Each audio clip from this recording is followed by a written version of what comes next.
సంగారెడ్డి జిల్లాలో 4 రోజులుగా కురుస్తున్న వర్షానికి పలుచోట్ల పాఠశాలలు శిథిలావస్థకు చేరుకున్నాయి. పుల్కల్ మండలం ముది మాణిక్యం గ్రామంలో విద్యార్థులకు పెను ప్రమాదం తప్పింది.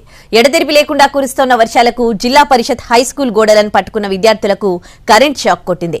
వెంటనే ఉన్నతాధికారులకు సమాచారం ఇవ్వడంతో విద్యార్థులకు సెలవు ప్రకటించారు. 1952లో నిర్మించిన ఈ స్కూల్లో 146 మంది విద్యార్థులు ఇంగ్లీష్ మీడియం చదువుతున్నారు. స్కూల్ శిథిలావస్థకు చేరి స్లాబ్ నుంచి పెచ్చులూడి పైనుంచి వర్షపు నీరు కారుతోంది. భయంతో ఉపాధ్యాయులు ఆరు బయటే కూర్చున్నారు.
అయితే మీ పాఠశాల 70 సంవత్సరాల నిర్మించిండ్రు.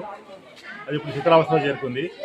ఏమాత్రం కొద్దిగా వర్షం పడ్డా కూడా స్లాబ్స్ అన్ని లీక్ అయిపోతున్నాయి. గోడల్లో మొత్తం వాటర్ వచ్చేస్తున్నది. గోడలకి వెళ్ళి వాటర్ కూడా బయటపడుతుంది. కరెంట్ షాట్లు వస్తున్నాయి. పిల్లలు చాలా భయభ్రాంతులకు గురవుతారు.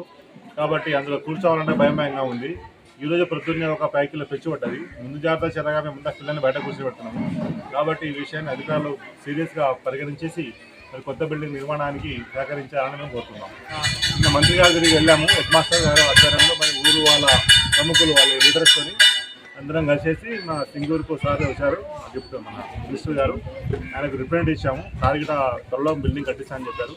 ఈ విషయాన్ని తొందరగా బిల్డింగ్ కట్టిస్తే మాకు చాలా సహకారం చేసినట్టు.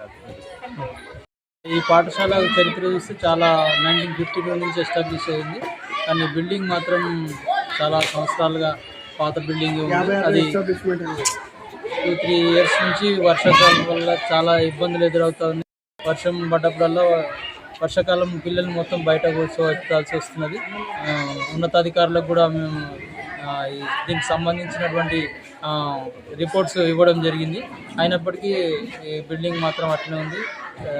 తగిన చర్యలు తీసుకొని అధికారులు తొందరగా ఈ బిల్డింగ్ శాంక్షన్ చేస్తే బాగుంటుందని చెప్పేసి మేము నిన్న మా హెడ్ మాస్టర్ సార్ వాళ్ళందరూ కలిసి దామోదర్ రాజనరసింహ సార్ గారికి కూడా ఈ రిపోర్ట్ ఇవ్వడం జరిగింది. దీనికి సంబంధించినటువంటి చర్య తొందరగా తీసుకొని బిల్డింగ్ పెచ్చులు ఊడిపోయి బిల్డింగ్ మొత్తం ఊరుస్తూ ఉంది. బయట పిల్లల్ని బయటనే కూర్చోబెట్టడం జరుగుతుంది.